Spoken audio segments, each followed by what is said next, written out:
Je reconnais maintenant Monsieur le député de Lévis. Merci, Monsieur le Président. J'aimerais faire un peu la même chose, vous féliciter pour votre poste. Je ne vous connais pas encore beaucoup, mais je suis certain que je vais apprécier le travail que vous faites au cours des prochains mois. En fait, j'aimerais vous remercier pour me donner la chance d'adresser la parole à mes collègues qui ont beaucoup plus d'expérience que moi, ça je peux vous le dire pour la plupart, mais aussi d'adresser la parole aux autres députés. J'ai entendu jusqu'à maintenant des discours que je trouve très intéressants parce que je vois qu'il y a des gens qui ont encore une fois beaucoup d'expérience. Je vais en profiter pour saluer ma famille, mes électeurs, certains de mes amis qui ne croient pas encore ce que j'ai fait, et en fait de vous dire que je suis encore excessivement impressionné d'avoir la chance d'être dans cette institution, un nouveau membre de cette institution qu'est l'Assemblée nationale du Québec. J'essaie de ne pas avoir l'air nerveux, mais je peux vous dire que je le cache le plus possible, mais c'est quand même impressionnant d'être ici. Et je veux vous le mentionner, Monsieur le Président, parce que c'est un rêve que je caressais depuis longtemps, et c'est pas tout le monde qui a la chance de vivre ses rêves, alors je voulais vous le mentionner. En fait, chacun d'entre nous a un parcours un peu différent, c'est normal, chacun des individus a ses ambitions, ses objectifs. Dans mon cas, j'ai été chanceux jusqu'à maintenant. J'ai eu une carrière en affaires, en entreprise, et je peux vous dire que aujourd'hui, je le redis, la chance que j'ai de faire le travail que je prends à connaître au cours des derniers mois, durant la campagne électorale, mais je vous dirais principalement depuis les 2 mois qu'on a eu la chance d'être dans nos comtés, je m'attendais de donner beaucoup à la fonction publique. Je peux vous dire que je reçois beaucoup des électeurs et des gens que je rencontre. Je suis un comptable de formation et je peux vous dire que dans mon cas, dans les derniers mois, j'ai reçu beaucoup plus de débits que j'ai donné de crédit. J'aimerais aussi en profiter, sans faire de petite politique, mais j'aimerais profiter de l'occasion que j'ai aujourd'hui de remercier notre chef à la coalition, le député de l'Assomption, sans le nommer, pour l'opportunité qu'il me donne personnellement de venir servir le Québec. Ce n'est pas tout le monde qui a la chance de le faire, je le redis. J'aurais pas pensé, il y a même quelques mois, que j'aurais cette opportunité-là. Je l'ai pris et je veux l'en remercier énormément. Je voudrais mettre mon expérience à collaboration pour les défis qu'on a le Québec. Je suis certain que mes collègues vont m'aider.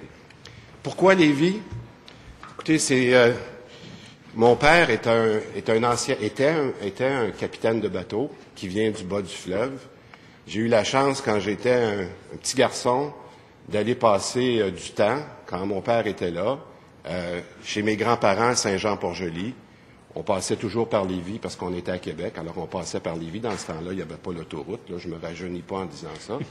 Mais en fait, la chance que j'ai eue de connaître le fleuve m'a amené beaucoup lorsque j'ai eu la chance de pouvoir choisir un comté. En fait, c'est pas moi qui ai choisi le comté, c'est le comté qui m'a choisi. Puis cette chance-là, aujourd'hui, de revenir au fleuve et d'être en face de Québec, pour moi, c'est un beau cadeau.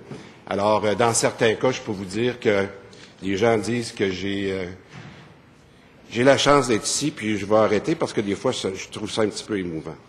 En même temps, j'aimerais vous parler quelques minutes pour ceux qui ne connaissent pas le comté de Lévis. Lévis, la ville de Lévis, c'est vraiment une très belle ville. Pour ceux qui n'ont pas la chance de la voir, il faut des fois pas juste regarder Québec, mais il faut regarder de l'autre côté du fleuve. C'est une ville maritime, je vous l'ai dit, les gens sont excessivement fiers, sont attachés au fleuve. Et vous allez voir tout à l'heure que je vais vous dire qu'il y a différents projets dans Lévis qui sont en marche, qui ont été commencés par nos prédécesseurs depuis plusieurs années. Et j'aimerais vous en faire une petite mention tout à l'heure. Lévis, c'est important de dire que c'est une circonscription qui est institutionnelle. Quand on pense à Lévis, on pense au mouvement Desjardins. Je pense qu'on peut être très, très fiers dans tout le domaine bancaire au Canada de penser à Lévis et de penser à ce qui a été fait par Monsieur et Madame Desjardins il y a plusieurs années. On aura l'occasion d'en reparler. En fait, Lévis, c'est aussi une ville qui est en pleine expansion, pour ceux qui le savent. Pour ceux qui ne le savent pas, vous en entendez beaucoup parler. Parce qu'en fait, Lévis, il y a quelques statistiques. Alors, je vous ai dit tout à l'heure que j'étais quelqu'un de chiffres. Lévis, c'est, entre autres, une des villes qui a le plus bas taux de chômage au Canada présentement, donc au Québec. Lévis a un taux de population active qui est un des plus élevés. C'est important parce que lorsqu'on parle de création de richesse, c'est important de faire travailler les gens. La richesse foncière à Lévis a augmenté de 13 % au cours des dernières années. C'est pas négligeable. Donc, la capacité d'avoir de la taxe foncière, c'est parce qu'il y a des nouvelles installations, il y a des nouvelles maisons, il y a des nouvelles industries. C'est assez impressionnant. Et le Conference Board a même confirmé le premier rang en tant que ville la plus attrayante au Québec. Alors, c'est pas peu dire, et je pense qu'il faut en parler. Malheureusement, les succès d'une ville viennent souvent avec quelques enjeux. Ces enjeux-là, ce sont des enjeux que je dirais positifs, parce que je vous ai dit qu'on avait le plus bas taux de chômage. Même avec le développement de Lévis au cours des dernières années, on manque de main-d'œuvre. Alors, les projets qui sont reliés à la ville de Lévis, à notre comté et aux comtés avoisinants, sont reliés souvent au transport. On peut penser qu'en ce moment, il y a une belle vision à Lévis qui a été développée au cours des dernières années. C'est pas nouveau ce que je vous dis là, du transport en commun. Récemment, la Société de transport de Lévis a ajouté des nouveaux autobus et ça va permettre non seulement une fluidité de trafic au niveau de la population ici à Lévis, mais d'aller chercher des gens qui viennent de l'extérieur, dont Québec, pour venir travailler à Lévis. On est très heureux d'accueillir ces gens-là chez nous. Il y a aussi des dossiers que vous connaissez bien, le fameux chantier de la Davie. Il y a eu quand même un début de bonne nouvelle cette semaine, puis je veux le saluer, même si en fait je veux être prudent parce que la transaction n'est pas encore conclue. Le gouvernement ici a un rôle assez important dans cette transaction-là parce qu'il doit supporter l'acheteur. Je voudrais juste faire un petit commentaire éditorial qu'il y a eu tellement de problèmes avec ce chantier-là au cours des dernières années que ça serait important que le travail soit fait avec rigueur pour s'assurer que l'acheteur qui est confirmé au cours des prochains jours le soit pour qu'encore une fois, on puisse éviter une grande déception parce que c'est un chantier qui a déjà employé beaucoup de gens. C'est possible de le refaire, mais j'ose réitérer au gouvernement toute la rigueur qu'il doit le faire dans l'analyse et la finalisation du dossier. En plus, il y a une bonne nouvelle. Ce soir, une dame que j'ai beaucoup appréciée à connaître dans les derniers mois, c'est Mme Marinelli, qui est la mairesse de Lévis, va annoncer avec son équipe le projet de revitalisation de ce qu'on appelle la traverse de Lévis. C'est encore un projet qui a été mis de l'avant par plusieurs gouvernements. Je ne pense pas qu'il y a personne qui peut en prendre le bénéfice ou le crédit parce qu'il y a beaucoup de monde qui a travaillé là-dessus. Ce soir, Mme Marinelli, avec son équipe, va annoncer un échéancier assez serré au cours des 2 prochaines années. Et j'ai très, très hâte de vous inviter, de vous montrer la première pelletée de terre. Et je le ferai de façon apolitique en invitant tous les autres députés des dernières années qui auront pu être là lorsqu'on aura enfin cette première pelletée de terre. Je vous le dis, le secteur de la traverse de Lévis, ça va être très beau. Puis je suis certain que les gens de Lévis vont être très fiers. Je ne peux pas m'empêcher de ne pas parler du discours inaugural. J'aimerais remercier encore mes collègues, et principalement mon collègue ici de Granby, pour ne pas dire Sheffer, non, de Granby. Parce qu'en fait, le discours inaugural, pour moi, c'est important de regarder qu'est-ce qui a été fait pour la population en général.